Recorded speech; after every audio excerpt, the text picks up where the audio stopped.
قولي اللهم أرنا الحق حقا وارزقنا اتباعه وأرنا الباطل باطلا وارزقنا اجتنابه اللهم انفعنا بما علمتنا وعلمنا ما پریشانی مصیبتوں کے اوپر جو لائف میں ہماری زندگی بالکل رک سی جاتی ہے، بند ہو جاتی ہے، کچھ سمجھ نہیں آتا کہ کہاں جائیں، کیا کریں. سو ڈونٹ بی سیڈ، یہ ہمارا آج کا ٹاپک ہے. اور ہم 3 پرنسپلز کی بات کریں گے، 3 اللہ کے ناموں کے بارے میں بات کریں گے کہ اگر کوئی بھی شخص ان کی امپلیکیشن، اس کا مطلب اور اس کی ٹرو ایسنس کو سمجھ لے تو اس کی لائف میں جو پرابلمز ہیں وہ ڈیمینش ہو جاتی ہیں. وہ پرابلمز نہیں رہتی، اس کو سکون اور چین نصیب ہوتا ہے. اور وہ 3 نام کیا ہیں اللہ تعالیٰ کے؟ قادر، قدیر اور مقتدر. ان تینوں کا تقریباً ایک ہی مطلب ہے. قاف، دال اور را ان کا روٹ ورڈ ہے. قادر قرآن میں 12 دفعہ آیا ہے، قدیر 45 ٹائمز آیا ہے اور مقتدر 4 دفعہ آیا ہے. وچ شوز کہ اللہ سبحانہ تعالیٰ ہر چیز پر فل قدرت رکھتے ہیں. اللہ تعالیٰ ہر چیز پر قادر ہیں. اللہ تعالیٰ اسباب کے محتاج نہیں ہے. جو مسلمان ان ناموں کو سمجھ لیتے ہیں نا، اور آج ہم سمجھیں گے ناموں کو، اور اس کی وجہ سے آپ دیکھیے گا by the end of the session کس طرح سے ہماری مصیبتیں، مشکلات ہمیں چھوٹی ہوئی نظر آتی ہیں، اور ہمیں کچھ پرنسپل سمجھ میں آئیں گے کہ ہم کس طرح سے اللہ تعالیٰ کی اس سیکرٹ ڈور آف ہیپینس کو انلاک کر لیتے ہیں. خدا کی قسم مسلمانوں ہمیں خوش ہو جانا چاہیے. وہ کسی چیز کا محتاج نہیں ہے، نہ وہ اسباب کا محتاج ہے، نہ وہ لوگوں کا محتاج ہے، نہ وہ ٹائم اینڈ اسپیس کا محتاج ہے، نہ وہ لاز آف فزکس کا محتاج ہے. ہر چیز اس کی محتاج ہے، وہ کسی چیز کا محتاج نہیں ہے. So great news to all the Muslims. اگر ڈاکٹرز نے جواب دے دیا تو کیا ہوا؟ وہ قادر ہے، قدیر ہے، مقتدر ہے. اگر رشتہ داروں نے چھوڑ دیا تو کیا ہوا؟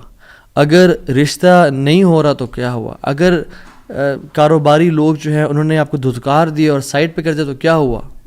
His doors are still open. وہ مسبب الاسباب ہے. اللہ رب العالمین وہی ہیں جو یوسف کے دور میں تھے، جو ابراہیم کے دور میں تھے، جو موسیٰ کے دور میں تھے، جو عیسیٰ علیہ السلام کے دور میں تھے. اللہ رب العالمین وہی ہیں، اور وہ ہر چیز کو بدل سکتے ہیں، وہ ہر بند دروازہ کھول سکتے ہیں. مقتدر کا مطلب تو سبحان اللہ یہ ہوتا ہے کہ اس میں نا قدیر کی بھی بلاغت ہے، یعنی جو ہر چیز پر مکمل قدرت رکھتا ہے.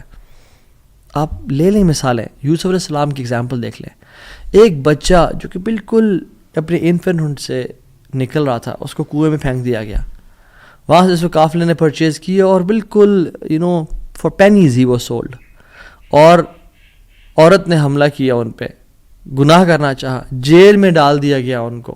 ٹھیک ہے، وہ شخص جو کنویں میں پھینکا گیا، جو جیل میں ڈالا گیا، جو اتنا بے بس کہ نہ باپ نہ ماں نہ بھائی، بالکل مصر میں ان نون اسٹرینجر، اور وہ جیل میں بھی ہو، نو کانٹیکٹس، نو پی آر، کیا بنے گا اس کا؟ القدیر نے، المقتدر نے اس کو وہاں سے اٹھا کے ایجپٹ کے تخت پہ بٹھا دیا. اللہ ہر چیز پر قادر ہے. ابراہیم علیہ السلام، باپ بھی چھوڑ گیا، باپ نے کہا تجھے میں رجم کر کے مار دوں گا. ہر کوئی ساتھ چھوڑ گیا، حتیٰ کہ سب جمع ہو گئے ان کے خلاف، اور ان کو برہنہ کر کے کیٹاپلٹ میں ڈال دیا. اور وہاں سے جب آگ میں ڈالنے لگے تو کیا پڑھا ابراہیم نے؟ حسبی اللہ و نعم الوکیل، مجھے اللہ کافی ہے. اور کیا ہی وہ نعم الوکیل، کیا بہترین دوست ہے، کیا بہترین کارساز ہے وہ. اور اللہ تعالیٰ نے وہ کس طرح کا قادر ہے، وہ کس طرح قدیر اور مقتدر ہے کہ اس نے ہواؤں کی ڈائریکشن کو نہیں پھیرا، نہ ہی اس نے سمندروں کے رخ کو بدلا، نہ ہی اس نے کوئی پرندے بھیجے جو کہ اس پانی کو، اس آگ کو ٹھنڈا کر دیں پانی پھینک کے. نہیں، بلکہ ڈائریکٹ اس آگ کو کہا جس کی صفت ہے جلانا، قُلْنَا يَا نَارُ كُونِي بَرْدًا وَسَلَامًا عَلَىٰ إِبْرَاهِيمَ. ہم نے کہا اے نار، اے آگ، ٹھنڈی ہو جا اور سلامتی کا باعث بن جا ابراہیم کے لیے. کچھ روایات میں تو یہ بھی آتا ہے کہ ان کی صحت کے بھی کچھ ارچہ کلام ہے کہ ابراہیم علیہ السلام سے پوچھا گیا کہ سب سے بہترین مومنٹس آپ کی زندگی میں کون سے تھے؟ تو ابراہیم علیہ السلام نے کہا کہ جب میں آگ میں تھا، کہ اللہ تعالیٰ نے اس کو حکم دیا تھا کہ ٹھنڈی ہو جا، اور اتنی ٹھنڈی نہ ہونا کہ ابراہیم کو تکلیف پہنچائے، سلامتی والی بن جانا. تو those were the best moments that I spend in my life. اور وہ کس طرح سے ٹھنڈی ہوئی کہ صرف ابراہیم کے لیے ٹھنڈی ہوئی، لیکن جو رسیاں ابراہیم علیہ السلام کے ہاتھ پہ بندھی ہوئی تھی ان کے لیے ٹھنڈی نہیں ہوئی. اس رسیوں کو جلا دیا مگر ابراہیم علیہ السلام کے بال تک کو بھی نہیں جلایا. اور جب ابراہیم اس آگ سے نکلے تو ان کا جو باپ تھا آزر وہ دیکھ رہا تھا اور کہتا ہے نعم رب کو یا ابراہیم, کیا رب ہے تیرا ابراہیم. یعنی ایک کافر کو ایک مشرک کو تو یقین آ گیا کہ کیا رب ہے ابراہیم کا. ہم نے 50-60 سال زندگی گزار لی لائف کے, کچھ نے مجھ جیسے نے تو 20-30 سال گزارے زندگی کے.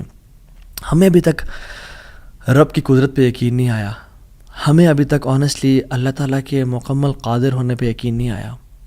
تیسرے پارے میں ایک شخص کا ذکر آتا ہے قرآن میں کہ ایک شخص گزر رہا تھا اور ایک قریہ سے, ایک بستی سے گزرا, ویلیج تھا, اور وہ بالکل یعنی آپ سمجھ لیں رونز تھا, وہ بالکل کھنڈرات بن چکا تھا. تو ان کے ذہن میں ایسی خیال آیا, who will raise them up, کون کھڑا کرے گا انہیں دوبارہ. ابن کثیر اور باقی لکھتے ہیں کہ وہ عزیر علیہ السلام تھے. خیر نیورتھلیس اللہ تعالیٰ نے ان کو موت دے دی, اور موت دینے کے بعد